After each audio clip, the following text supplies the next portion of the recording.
नाज़रीन सलाम अलैकुम। आऊं तव्हांजो ज़ुबैर जाफ़राणी।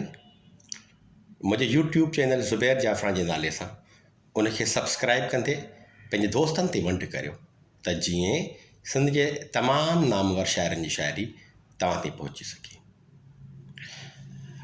सिंध जो हिकु क़ौमी अवामी ऐं मज़ामती शाइर हलीम बाग़ी जंहिंजे नाले खां हर को माण्हू वाक़ुफ़ु आहे। हलीम बाग़ी जेको बुनियादी तौर ते डी फार्मेसी जामशोरे जे अंदरि हुन पंहिंजी पढ़ाई कई हुई। शाइरी हू उन ज़माने खां कंदा हुआ। जेकॾहिं हुनखे इहो सिंध यूनिवर्सिटी जो प्लेटफॉर्म न मिले हा त शायदि अॼु हलीम बाग़ी उन ई रोहिलवाद जे भिटनि जे अंदरि गुमनामी जी ज़िंदगी गुज़ारे आहे। पर इहो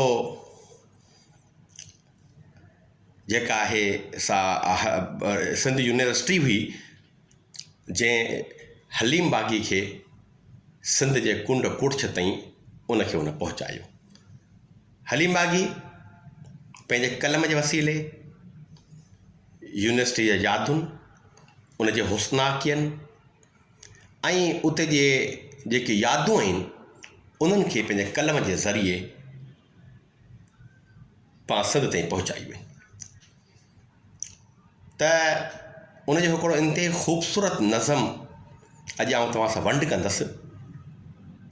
हर उहो माण्हू जेको बिलवास्ता या बिला वास्ता जंहिंजो तालुक़ु सिंध यूनिवर्सिटी सां रहियो आहे उनखे उहो ज़रूरु अट्रैक्ट कंदो। तो हाज़िर आहियूं त सिंध वर्सिटी मां जंहिंजो गुज़र थियो वञे याम शोरे जो ॼण सो पथर थियो वञे। सिंध वर्सिटी मां जंहिंजो गुज़र थियो वञे ॼाम शोरे जो ॼण सो पथर थियो वञे। हा हितां जा सुफ़ेदा था घायो विझनि, हा हितां जा सुफ़ेदा था घायो विझनि, हा हितां मोतीअ जूं कलियूं बि खणो। हिकिड़ो गुले महर संदसि चोटलीअ में हणो। हूअ केॾी न सुहिणी अथ सोबिया, हूअ जा मुंहिंजे ख़्वाबनि जी आसाबिया। हूअ ॾिसण ॾियो असांखे शर्म बूटड़ी जा हथ छा नज़र सां ठरियो थी वञे। छा चऊं दिलि सां हूअ कुझु करियो थी वञे।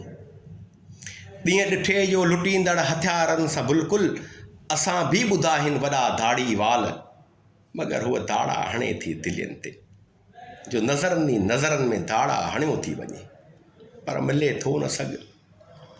हूअ जा मुरकणी मुहणी छोकिरी सा वॾनि वेंट्रिकल्स ऐं आरिकल्स विच मां सिधा साइंस वेनोसस ते हथ थी विझे ऐं मरोड़ियो थी छॾे वाल हर्ट जा। हूअ जा हर रोज़ु हिकिड़े नए ढंग सां दिलियुनि जा दर ॿेकड़ियल ई उखोड़े छॾे।